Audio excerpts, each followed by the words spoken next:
Assalamualaikum warahmatullahi wabarakatuh. Nama saya Ridwan Hikmawan, NIM 2020 10 11 03 11 5 12. Saya dari Fakultas Hukum kelas H semester 2. Dan teman saya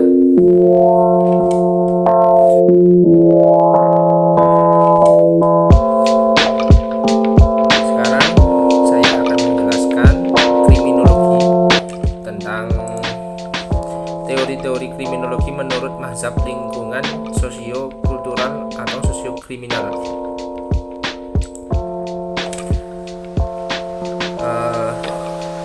Tinjauan singkat tentang kejahatan dan kriminologi. Pengertian kriminologi. Kriminologi merupakan ilmu pengetahuan yang mempelajari kejahatan dari aspek kata kriminologi pertama kali ditemukan oleh Petop-Inat 1930 sampai 1911, seorang antropologi Prancis. Kriminologi terdiri dari dua suku kata, yakni kata crime yang berarti kejahatan dan logos yang berarti ilmu pengetahuan. Maka kriminologi dapat berarti ilmu tentang kejahatan. Menurut Edwin H. Sutherland bahwa kriminologi adalah criminology is the body of knowledge regarding crime as social phenomena. Jadi artinya kriminologi adalah kumpulan pengetahuan yang membahas kenakalan remaja dan kejahatan sebagai gejala sosial. Pengertian kejahatan dalam arti kriminologis, yuridis, dan sosiologis. 1. Kejahatan dalam arti kriminologi. Pengertian menurut tata bahasa adalah perbuatan atau tindakan yang jahat seperti yang lazim orang mengetahui atau mendengar. Perbuatan yang jahat adalah pembunuhan, pencurian, penipuan, penculikan, dan lain-lainnya yang dilakukan oleh manusia.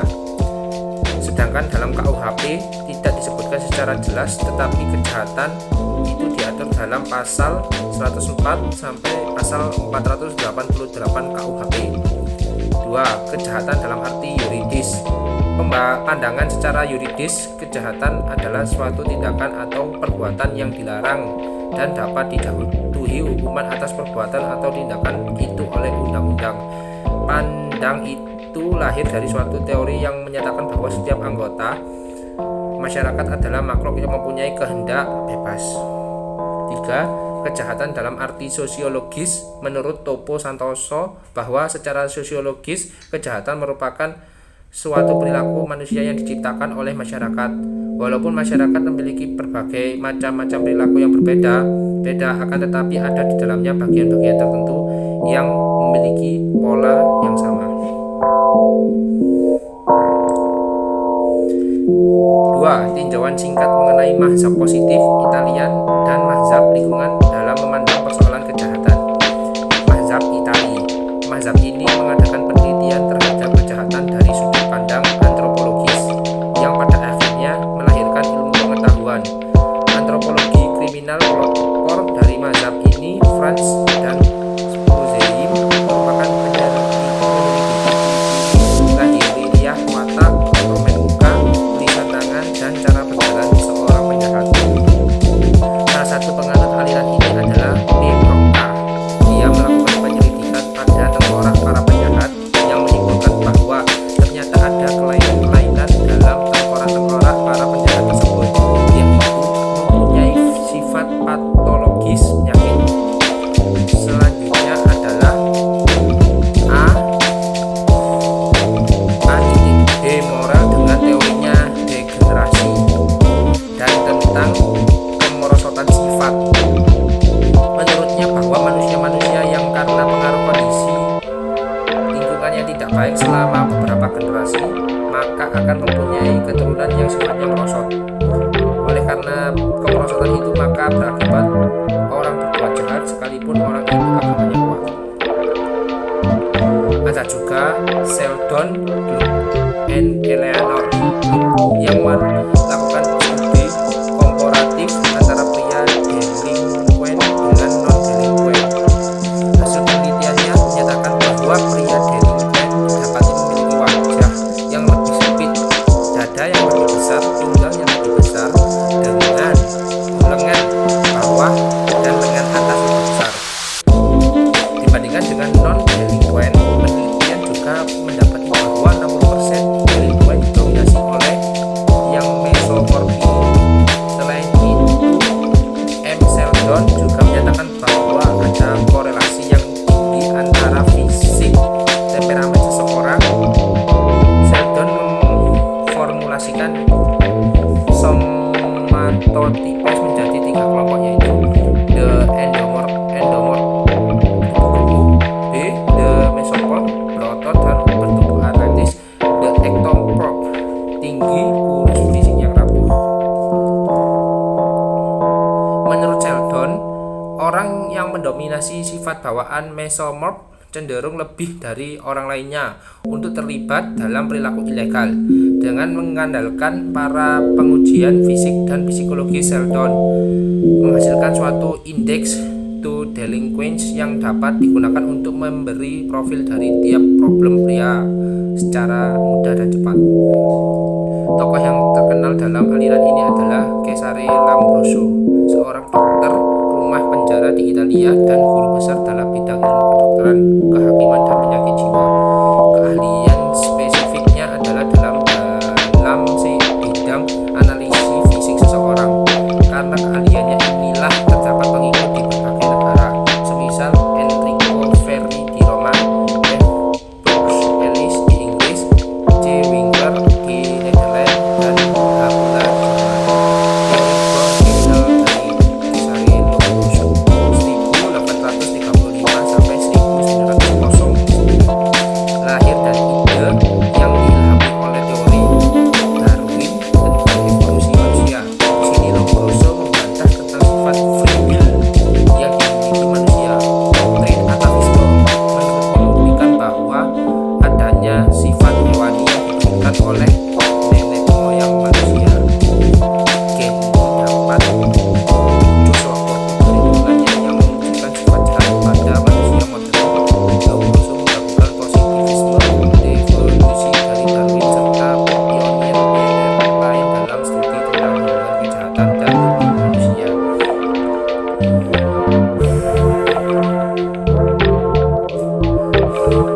Ajaran inti dalam penjelasan awal Lombroso tentang kejahatan adalah bahwa penjahat mewakili suatu tipe keanehan atau keganjilan fisik yang berbeda dengan non-kriminal. Lombroso mengklaim bahwa para penjahat mewakili suatu bentuk kemerosotan yang termanifestasikan dalam karakter fisik yang merefleksikan suatu bentuk dari evolusi. Oleh karena itu, teorinya disebut teori evolusi kejahatan. Dengan teori evolusinya ini, Lombroso menyimpulkan bahwa penjahat itu dilahirkan dengan tipe tertentu. Tipe itu dapat dikenal dengan melalui beberapa tanda fisik, semisal tengkorak yang asimetris, dagu yang memanjang, hidung yang pesek, janggut yang jarang, dan mudah merasa sakit.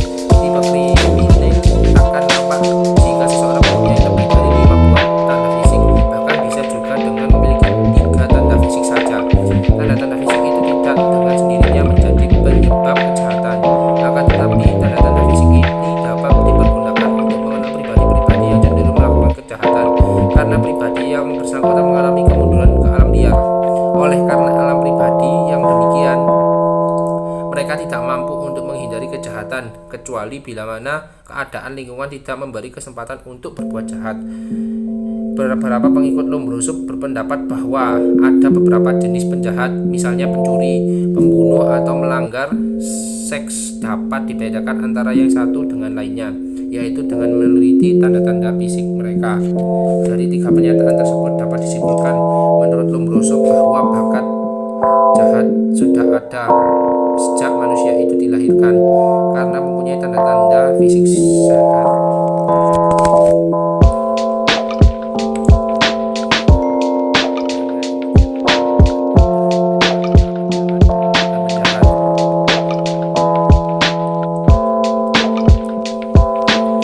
Selanjutnya, Lombroso juga pernah melakukan penyelidikan dengan menghubungi para penjahat yang berkaliber besar sebelum dijatuhi hukuman mati.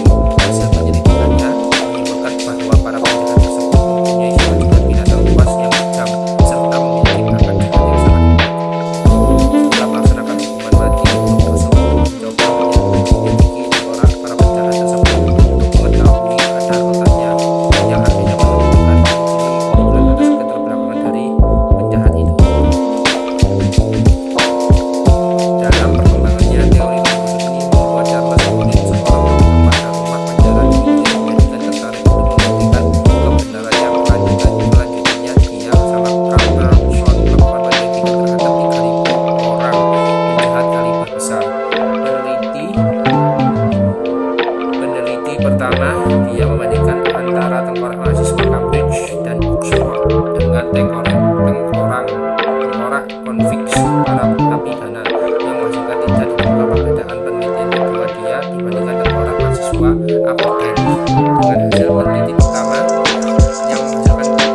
adalah individu, dan pengertian individu di sini adalah unsur seperti yang dikemukakan oleh Lombroso.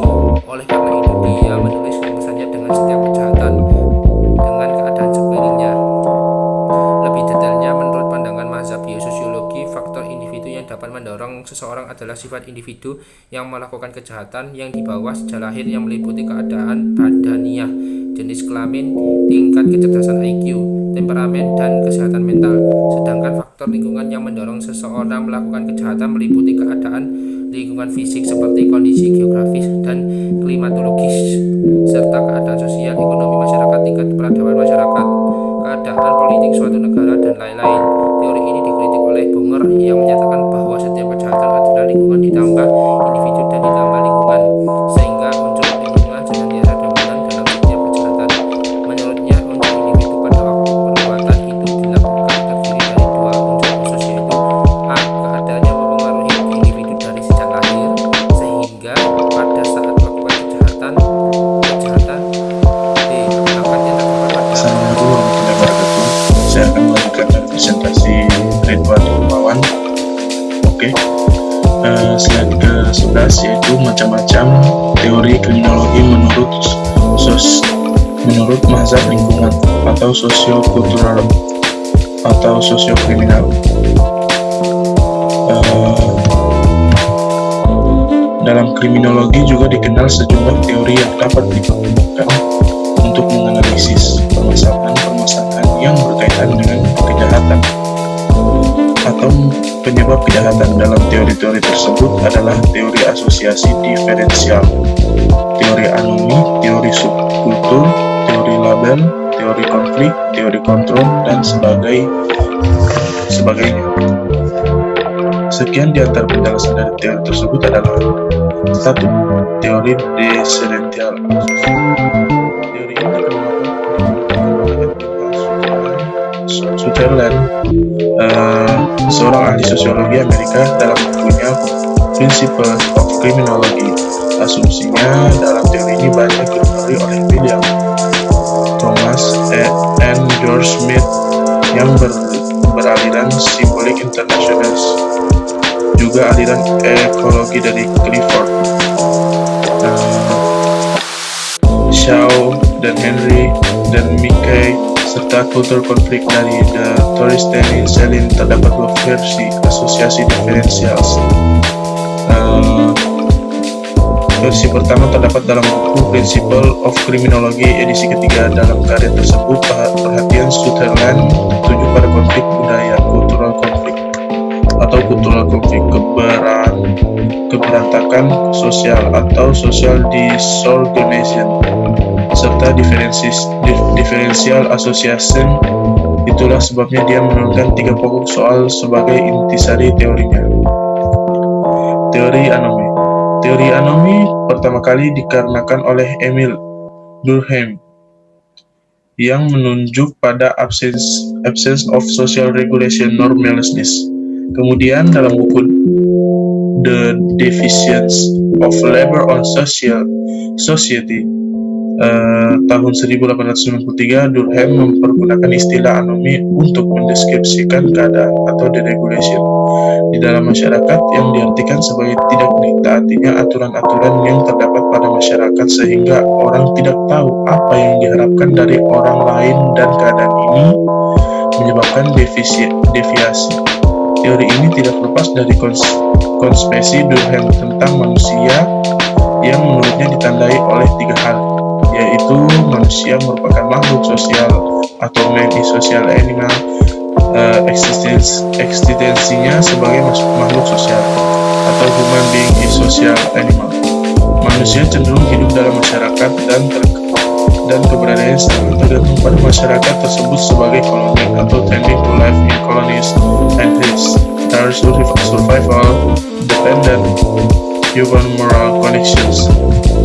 3. Teori konflik. Teori konflik muncul tidak lama setelah teori Lada. Teori ini lebih menekankan pola kejahatan dan mencoba untuk memeriksa atau meneliti pembentukan hukum dan penerapan hukum pidana. Berbeda dengan teori konflik, teori labeling kurang berorientasi pada masalah politik.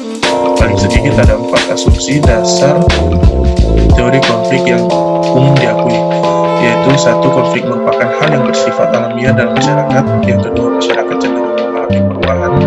Dalam setiap perubahan, peranan kekuasaan terhadap kelompok masyarakat lain terus terjadi. Tiga, selalu ada kompetisi dalam terjadinya perubahan.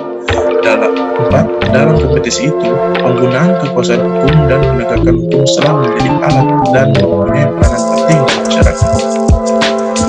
Dan yang terakhir, teori tempat kejahatan dan teori aktivitas rutin. Saya akan merangkum singkat saja teori yang keempat, yaitu hasil pengamatan Shaw, Michael, dan Stark menunjukkan bahwa kejahatan tidak akan muncul pada setiap masalah sosial yang ada, namun kejahatan akan muncul andai kata masalah sosial tertentu mempunyai kekuatan dan mendorong aspek-aspek kriminologi. Ya, itu dari jawaban singkat dari teori tempat kejahatan dan teori aktivitas rutin bagian 4. Sekian dan terima kasih. Wassalamualaikum warahmatullahi wabarakatuh.